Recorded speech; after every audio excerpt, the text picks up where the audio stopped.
আসসালামু আলাইকুম এভরিওয়ান, সবাই কেমন আছেন? আশা করি যে যেখানে আছেন ভালো আছেন। তো একসাথে ষষ্ঠ এবং সপ্তম রোজার ব্লগ ভিডিও আপলোড করছি। তো প্রথমে ঘুম থেকে উঠে দুই মেয়েকে ব্রেকফাস্ট করিয়ে তারপর পুরো বাসা ক্লিন করেছি। এখন ওদের শাওয়ার করাচ্ছি। আগে বড়টাকে করিয়েছি, তারপর ছোটটাকে করালাম। এখন ছোটটাকে খাওয়াবো। আজকে ছোটটা আর বড়টার খাবারের মেনু একই রকম। আর এখনো ছোটটাকে পিউরি আকারে খাবার দিচ্ছি, কারণ ওর 8 মাস শেষ হয়নি। 8 মাস শেষ হলে সেমি ব্ল্যান্ড দেওয়ার চেষ্টা করব। আর পিউরি ভাবে দিলে ও তাড়াতাড়ি খেয়ে নেয়। আর সেমি ব্ল্যান্ড আমি চেষ্টা করি এখনো, কিন্তু অত একটা পছন্দ করে না। আর আমার মেয়েদের খাবার আমি গরম পানির মাধ্যমে গরম করি, এখনো মাইক্রোওভেনে ওদের খাবার গরম করি না। আজকে বাসায় ইফতার বানাতে পারিনি, কারণ আমার হাজব্যান্ডের গাড়িতে সমস্যা হয়েছে। আর সেটা ঠিক করার জন্য পুরো দিন গ্যারেজে চলে গেছে। আর আমি দুইটা বাচ্চা নিয়ে সংসারের অন্য কাজ করলেও রান্নাবান্না করতে পারি না, আর রান্নাবান্না আমি করতেও চাই না। বাচ্চা নিয়ে রান্নাবান্না করাটা একটু ঝামেলার মনে হয়। ওর বাবা বাসায় থাকলেই আমি রান্না করি। ইফতার করার পর চায়ের কেন জানি অনেক ক্রেভিং হচ্ছিল, অনেক দিন চা খাই না। তো আজকে ভাবলাম আজকে আমি চা খাবই। তো অনেকদিন পরে চা খেলাম, বেশ ভালোই লাগছিল।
Thank you.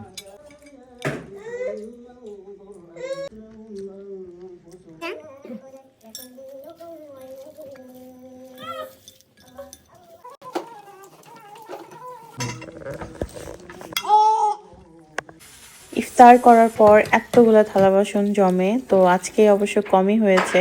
আর আমি চেষ্টা করি রান্নার সাথে সাথে যখন যেটা ময়লা হয় সেটা ধুয়ে ফেলার জন্য। খুব কমই এমন হয় আমার যে অনেকগুলো থালা বাসন জমে গেছে। আমি এটা করি না, সাথে সাথেই ধুয়ে ফেলার চেষ্টা করি। আর এইবার ইফতারের পর টায়ার্ড ফিলটা খুব কম হচ্ছে, কারণ চিনি দিয়ে কোনো রকম শরবত খাচ্ছি না। গুড় দিয়ে খেতাম প্রথম প্রথম, এটাও এখন বন্ধ করে দিয়েছি, যার কারণে তো একটা খারাপ লাগা কাজ করে না।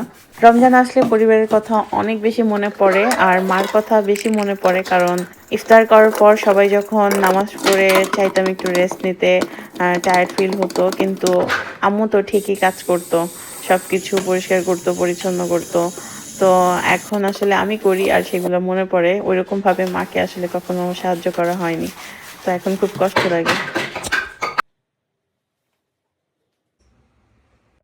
ক্লিনিং এর কাজ শেষ করে চলে গেলাম আমার ছোট্ট টুনটুনির কাছে, ওকে ঘুম পাড়িয়ে চলে গেলাম আমার বড় ময়না পাখির কাছে। সেখানে ওকে ওর সাথে একটু মাস্তি করে ওকে ডিনার করিয়ে ওকে ঘুম পাড়িয়ে দিয়েছি। তারপর নামাজ পড়ে এসেছি আবার সেহরির জন্য রান্না করতে। তো কালকের মুরগির তরকারি আছে, তো আজকে শুধু মাছ ভুনা করছি। এটা রুই মাছ। তো রুই মাছটা ভুনাটা ভালোই হয়েছিল, মাছে তেমন গন্ধ ছিল না। আর এখন থেকে রাতে গরম পানির মধ্যে লেবু দিয়ে খাওয়ার চেষ্টা করছি, তো এটা বেশ কাজেও দিচ্ছে।